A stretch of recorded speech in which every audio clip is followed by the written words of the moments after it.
Dubai 2015. The city woke to sirens echoing through the quiet streets of Al Barsha, a wealthy neighborhood known for its marble villas and discreet residents. At dawn, police tape fluttered in the desert wind outside a sprawling mansion belonging to a member of the royal family. The gates, usually sealed to the world, now stood open. Inside, investigators moved silently through manicured gardens that hid something dark. Neighbors watched from behind their tinted windows as rumors began to swirl: a missing woman, a crying infant, whispers of scandal. The name on the missing person report was Maria Alvarez, a 26-year-old Filipina maid who had worked inside the palace for nearly 2 years. To most, she was invisible, another migrant worker blending into the rhythm of Dubai's luxury homes. But Maria had carried a secret powerful enough to destroy reputations, a secret that tied her life to one of the most powerful families in the Emirates. As dawn broke, her small apartment stood empty. The baby's crib was overturned, her clothes scattered, her phone left behind. There was no sign of struggle, no sign of escape, only silence. In a city built on wealth, secrecy, and control, one woman's disappearance would threaten to expose what the powerful fought hardest to hide. By noon, the whispers had spread from the servants' quarters to the palace halls, talk of a forbidden affair, an illegitimate child, and a scandal that could not be allowed to see daylight. What happened to the maid who knew too much? When Maria Alvarez first arrived in Dubai in 2013, she was like thousands of other Filipina women chasing opportunity in a city built on dreams and discipline. She was 26, hopeful and determined to rewrite her family's future. Back home in the Philippines, Maria's widowed mother depended on her completely. Her younger siblings looked up to her as both provider and protector. The promise of steady work in Dubai, a salary paid on time, accommodation, and safety, seemed like a blessing. Her first assignment brought her to a palace owned by Sheikh Khalid Al-Rashid, the brother of one of Dubai's most influential royals. The estate was sprawling: marble floors, mirrored halls, servants moving quietly through endless corridors. For Maria, it was both awe-inspiring and intimidating. She learned quickly to move with grace and silence, blending into the rhythm of palace life. Maria's reputation among the staff grew fast. She was kind, soft-spoken, and meticulous in her work. She rarely complained, even during 16-hour days. She wrote letters home faithfully and sent money every month. The other workers admired her not just for her diligence, but for her humility. But life inside royal walls is never ordinary. It is a world governed by rules that the wealthy break quietly and the powerless obey loudly. Maria's life took a dangerous turn the day she met Khalid Al-Rashid, the Sheikh's younger brother. Khalid was everything Maria was not: privileged, confident, and untouchable. Their first interactions were brief: polite greetings in hallways, small exchanges of thanks for meals served or messages delivered. Yet in those fleeting moments, something unspoken began to form, a fascination neither dared to acknowledge. Over time, their glances turned into conversations. Khalid sought her company under pretexts, asking for tea, calling her for errands that didn't need doing. For Maria, each encounter was a quiet storm of fear and longing. She knew the rules: relationships between Emirati men and foreign domestic workers were strictly forbidden, both legally and culturally. But she was young, lonely, and drawn to the only person in the palace who treated her like more than invisible help. Their secret affair began in stolen hours, in the garden after dusk, in quiet corridors when the palace slept. Khalid promised her a future she dared not imagine. He told her that love could overcome everything: class, power, and law. And Maria, fragile yet faithful, believed him. Her fatal flaw was trust, the belief that love, even in its purest form, could survive a world built on hierarchy and fear. At 32, Khalid Al-Rashid was known throughout Dubai's elite circles as the charming younger brother of a royal. Handsome, Western-educated, and effortlessly confident, Khalid embodied the allure of modern Emirati privilege. He had studied economics in London, spoke English fluently, and returned home with expensive tastes and a rebellious streak that quietly worried his family. Where his older brother, Sheikh Hamid, valued tradition, Khalid valued freedom. He drove fast cars, traveled frequently, and surrounded himself with luxury. Beneath his calm, princely demeanor was a man used to getting whatever he wanted, and rarely being told no. To outsiders, Khalid's charm was intoxicating, but those close to him knew he was restless, always searching for something to fill an emptiness that wealth couldn't touch. He drifted between short affairs, often with women who worked in his family's social or business circles. None lasted long. He enjoyed secrecy, the thrill of what was forbidden, the rush of control. When he noticed Maria, she was unlike any woman he had known. She didn't flirt, didn't chase his attention. She avoided his gaze with quiet humility, and that very distance intrigued him. In his world, everyone wanted something from him: admiration, money, status. But Maria wanted nothing. That made her irresistible. What began as curiosity quickly turned into obsession. Khalid convinced himself that his feelings were genuine, that this was love, not indulgence. But beneath the romance was selfishness. He never considered the cost Maria might pay for loving him. When Maria became pregnant, Khalid's world shifted. For the first time, he faced a problem that even his privilege couldn't erase. A child out of wedlock, especially with a foreign domestic worker, was not only scandalous, it was dangerous. Exposure could humiliate his family, risk his inheritance, and stain the Al-Rashid name. Still, he couldn't let her go. He arranged a secret apartment outside the palace, registered under a fake sponsor, where he could visit her away from watchful eyes. He promised Maria he would fix everything soon. But deep down, he knew he was lying to her and to himself. Khalid's flaw was arrogance. He believed his name, his wealth, and his status could protect them both. He believed he could bend the rules without consequence. But in a city where image is everything, even a whisper of scandal can become deadly. And when his secret was discovered, that arrogance would lead to tragedy neither of them could escape. What began as harmless glances soon turned into quiet conversations, a few seconds stolen in the palace corridors, moments that should have meant nothing but meant everything. Maria Alvarez and Khalid Al-Rashid both knew their connection was dangerous. The palace was filled with eyes, and gossip among servants traveled faster than sand through the desert wind. Still, neither could resist the pull. When the Sheikh traveled, Khalid found reasons to linger in the palace. He'd call Maria for small tasks, to bring him tea, deliver letters, arrange his desk, trivial excuses to be near her. With every encounter, his tone softened, his gaze lingered a little longer. For Maria, each meeting left her heart racing. She was acutely aware of what such closeness could cost her, yet his charm was disarming. He wasn't just a master of the household. He was kind, attentive, curious about her life, and unlike any man who had ever looked at her that way. Their secret affair began in whispers. Late-night walks through the garden when the villa was quiet, secret meetings in guest rooms that no one entered. The air between them was charged with fear and longing. Every touch was a risk, every glance a secret vow. Khalid promised her everything: protection, love, even the possibility of a future together. But Maria knew better. In Dubai, such promises between a royal and a maid were dreams destined to collapse under the weight of law and pride. Still, she held on. Love made her reckless. Months passed and the relationship deepened. When Maria missed her period, fear replaced romance. She confided in Khalid, trembling, expecting him to abandon her. Instead, he pulled her close and whispered that he would handle everything. "No one will hurt you," he told her. "You are mine and I'll protect you." But his words were easier spoken than kept. Pregnancy changed everything. Maria could no longer hide her condition within the palace walls. Khalid acted quickly, too quickly. He arranged for her to leave quietly, claiming she had been transferred to another household. In reality, he rented her a small apartment in Dera, registered under a false name through one of his company's employees. The flat was modest but private. Khalid visited her under the cover of night, always careful, always paranoid. To Maria, the apartment became both sanctuary and prison.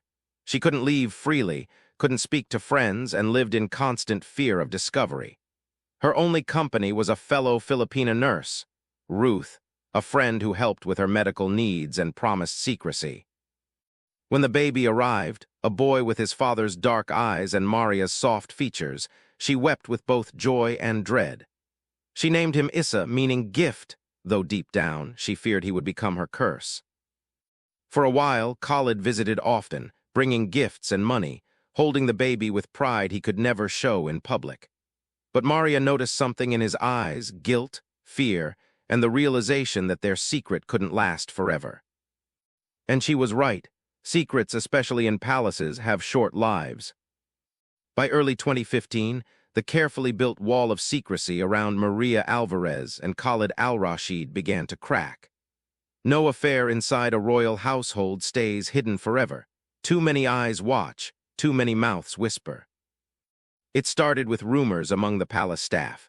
The drivers had noticed Khalid's car often leaving the palace late at night, heading toward the older district of Dera, far from the royal compounds where he normally spent his evenings. The security guards logged his movements, noting the same license plate returning at dawn.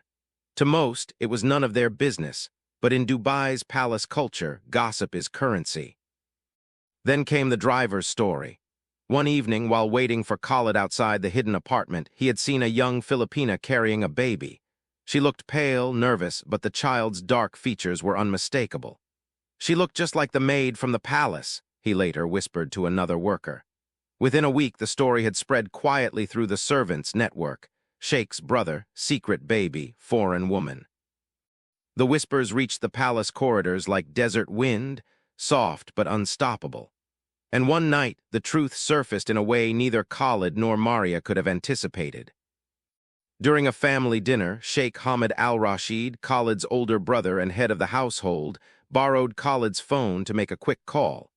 A simple accident, a notification appearing on the screen, changed everything. A message blinked from an unsaved number. "Issa slept early tonight. He looks more like you every day." The Sheikh froze. He scrolled further, reading fragments of conversations, references to the baby, to money transfers, to love and secrecy. His expression hardened. The message wasn't from a colleague or friend, it was from someone far beneath the family's social rank. When Khalid returned, the Sheikh's voice was cold. "Who is Issa?" Khalid's face drained of color. For a man who had lied effortlessly all his life, he suddenly had no words. He muttered excuses, half-truths, but the damage was done. His brother, furious, ordered 2 of his men to follow him the next time he left the palace. That surveillance confirmed everything. They watched as Khalid drove to Dera, entered a nondescript apartment, and stayed for hours. When they reported back to the Sheikh, their description left no doubt: a Filipina woman, a small child, a secret life hidden within the city. For the Al-Rashid family, the revelation was not merely scandalous, it was catastrophic. A royal bloodline tainted by a forbidden relationship was unthinkable. If exposed, it could stain the family's reputation, jeopardize political alliances, and bring shame upon the Sheikh himself. The confrontation came the following night. Behind the closed doors of his private office, Sheikh Hamid demanded the truth. Khalid, shaken, admitted everything. He confessed to the affair, the pregnancy, the child, all of it. But he begged his brother for mercy. "She means nothing to anyone but me," Khalid said, his voice cracking. "I'll take responsibility, just don't harm her. Don't let this destroy us." But the Sheikh was unmoved. "You already destroyed us," he replied. "You shamed our name for a servant. Do you have any idea what people will say if this comes out?" Khalid swore he would handle it, that he would make Maria leave quietly, return to her country with the child, vanish without a trace. The Sheikh gave him 3 days. "End it," he ordered. "Completely." Khalid promised he would. He left that night trembling, torn between love and fear. He visited Maria the next morning, holding her and telling her everything would be fine. He didn't tell her about the ultimatum or the men who now followed his every move. But 3 days later, Maria was gone. Her phone stopped ringing. Her apartment was found unlocked. The crib was empty. And in a city where power can erase anything, Maria Alvarez and her child vanished as if they had never existed at all. It began quietly, not with screams or alarms, but with silence. For 2 days in the summer of 2015, Maria Alvarez stopped answering her phone. Her close friend Ruth, the nurse who had helped deliver her baby, was the first to notice. Maria always replied, even if just to say she was tired or busy. But now the calls went straight to voicemail. Text messages remained unread. At first, Ruth assumed Maria was resting. The baby Issa had been teething, restless, crying through the nights. But by the third day, Ruth's unease turned to fear. When she went to Maria's apartment in Dera, she found the front door slightly ajar. Inside, the flat was eerily still. The baby's crib was overturned, clothes scattered across the floor. A half-filled bottle sat on the counter, the milk souring in the summer heat. Maria's phone and handbag were gone, but her passport, always kept in a drawer, was missing too. The small apartment, once filled with the laughter of a mother and her newborn, now felt abandoned. There was no sign of struggle, no blood, no forced entry, just absence, heavy and unnatural. Ruth reported Maria missing to the Dubai police, but the reaction was subdued. Missing domestic workers were, sadly, not unusual. Many left quietly, fleeing harsh employers or seeking better opportunities. The officer at the desk merely shrugged. "She probably went home," he said. But when Ruth insisted Maria would never leave her baby behind without telling anyone, the officer hesitated, then took down the report. Meanwhile, Khalid Al-Rashid told a different story. When questioned by a family contact, he claimed Maria had left voluntarily. "She wanted to go home," he said smoothly. "I bought her a ticket myself. She took the baby with her." But the Philippine embassy soon checked flight records. There was no passenger under Maria Alvarez, no record of travel under her passport number. The last official record of her existence in the UAE was her work visa renewal months earlier. After that, she had vanished. Then came the CCTV footage. The building's caretaker, after hearing of the disappearance, reviewed the security tapes.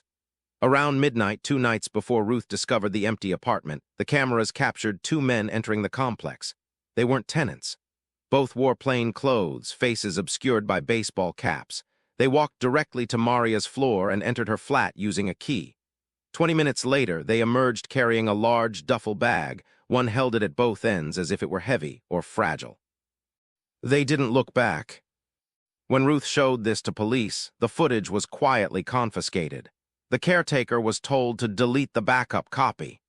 Within days, the video disappeared, as if it had never existed. The Filipino community in Dubai began whispering.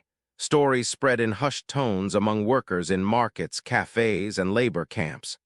Maria had been silenced. Some said she'd been taken back to the palace. Others believed she'd been sent out to the desert.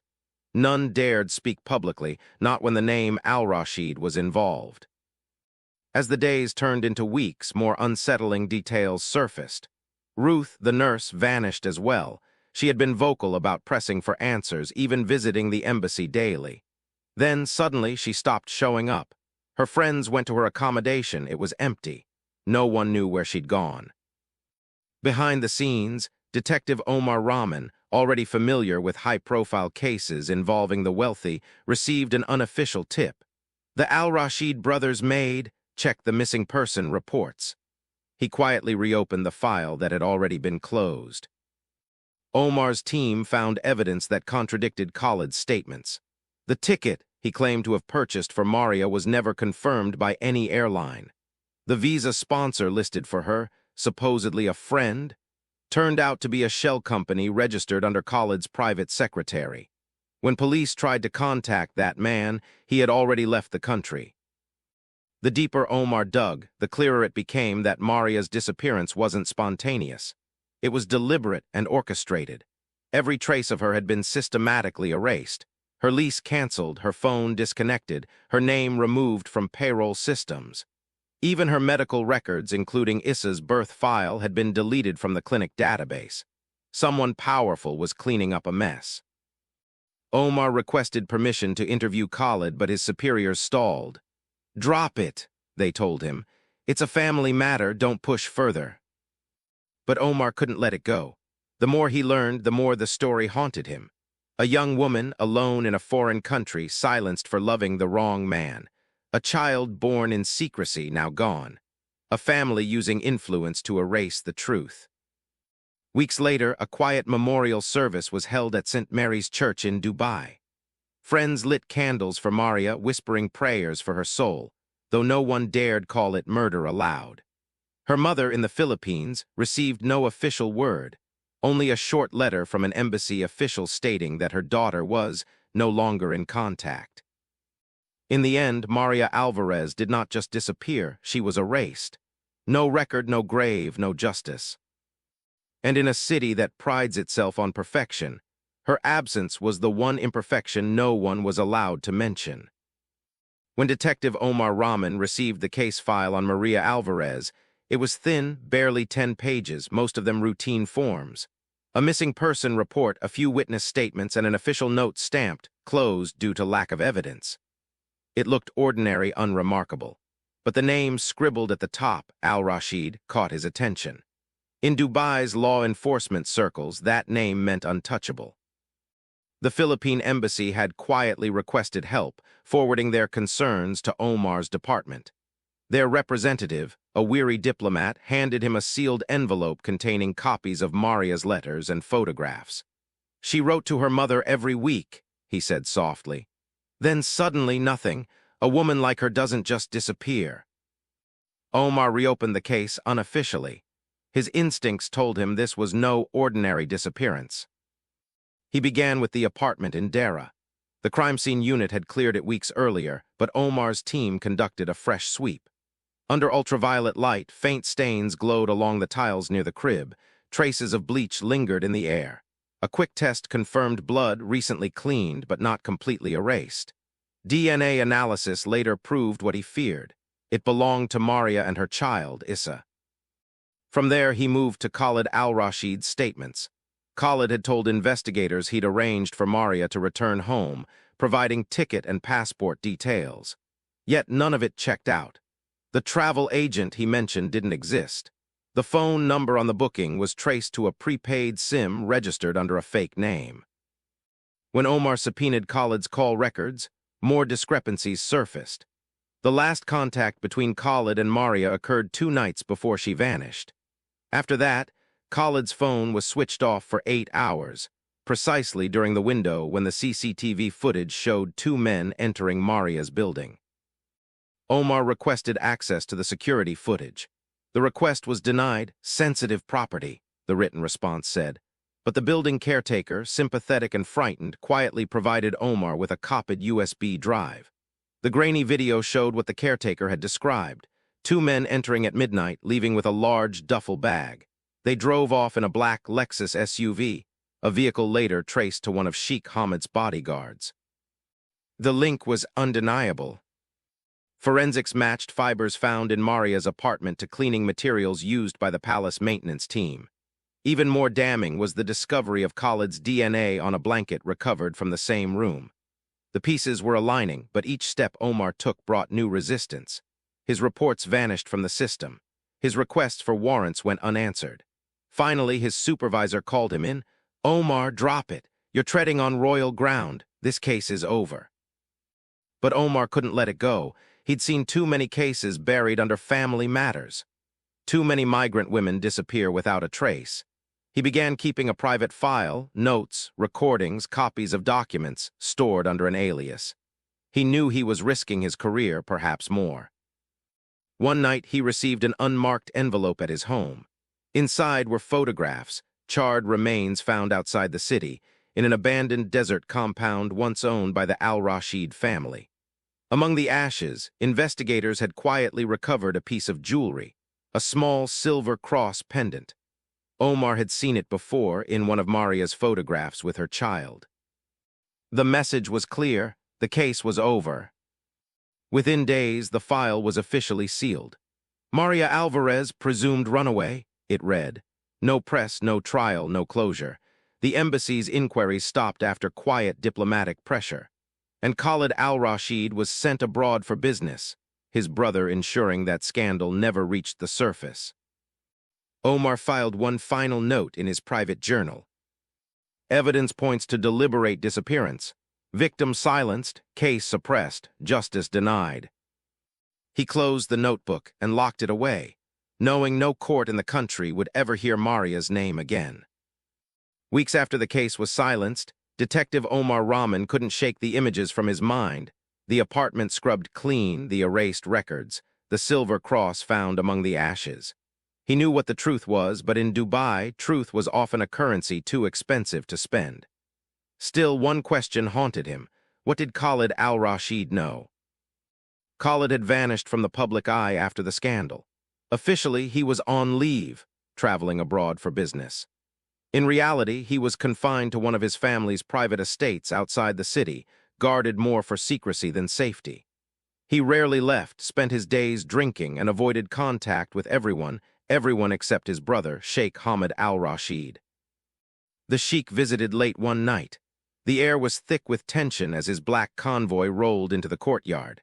When he entered the study, Khalid was already waiting, disheveled, eyes hollow.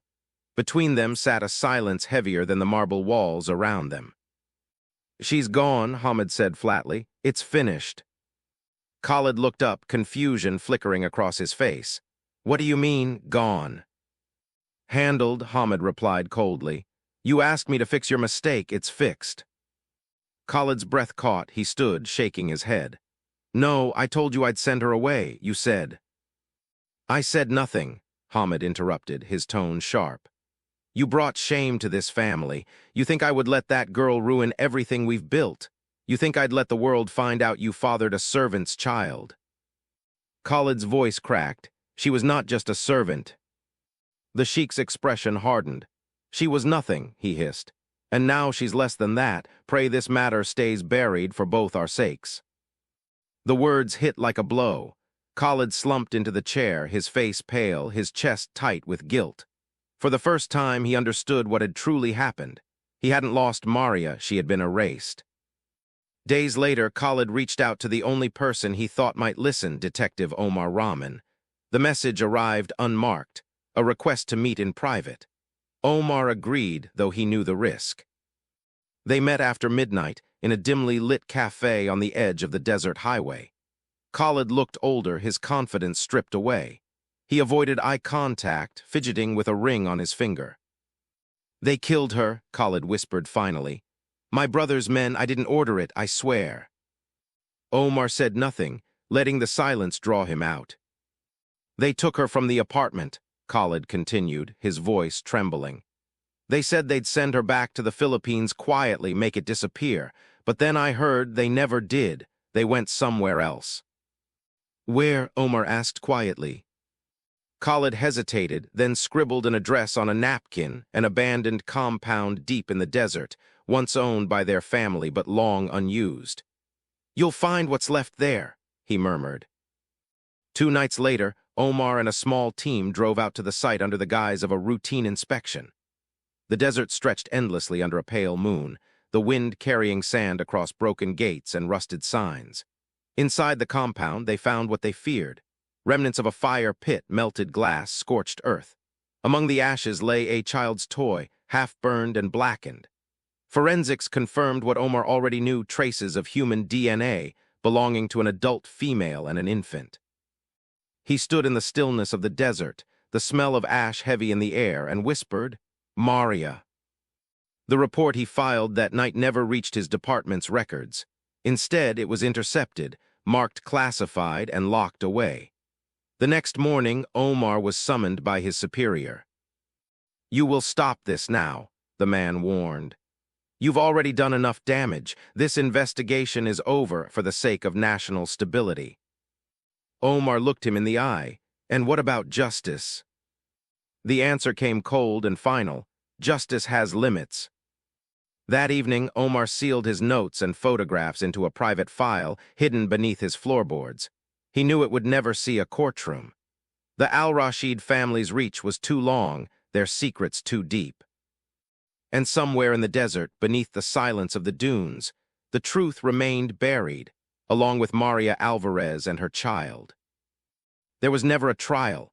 No courtroom, no jury, no testimony, only silence disguised as procedure. The case of Maria Alvarez was reclassified as a domestic disappearance, quietly buried under bureaucracy. Official reports stated she had left the country voluntarily, though everyone close to her knew otherwise. The Philippine embassy, under mounting pressure, was urged to drop its inquiries. Maria's remaining friends, including those who had spoken to journalists, were discreetly relocated or deported. The message was clear: stay quiet or vanish too. Within weeks, Khalid Al-Rashid was sent abroad on extended business leave, a polite term for exile. His brother, Sheikh ensured the family name remained spotless. Behind the palace gates, servants were warned never to mention Maria again.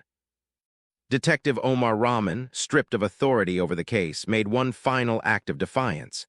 He compiled every piece of evidence, photographs, witness notes, the silver cross, into a sealed file. Unable to deliver it through official channels, he sent it anonymously to Maria's mother in the Philippines. The truth would never reach a courtroom, but in that envelope lay the story the world wasn't meant to hear, the story of a woman erased by power. The disappearance of Maria Alvarez revealed more than a single crime. It exposed the hidden mechanics of power in Dubai's most privileged circles. At its heart lay the brutal imbalance between the powerful and the powerless. Maria was a migrant worker, invisible, disposable, while Khalid belonged to a family whose wealth could rewrite truth itself. In such a world, love was never equal. It was dangerous.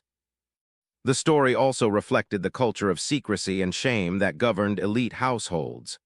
Reputation outweighed morality. To protect an image, a life could be erased, a child forgotten, and justice silenced. Modern technology, CCTV footage, phone logs, and digital traces became both evidence and threat. It revealed the truth but also sealed Maria's fate. The proof of her existence became the reason for her disappearance. Above all, her story showed how justice bends under privilege. The investigation ended not with answers but with silence.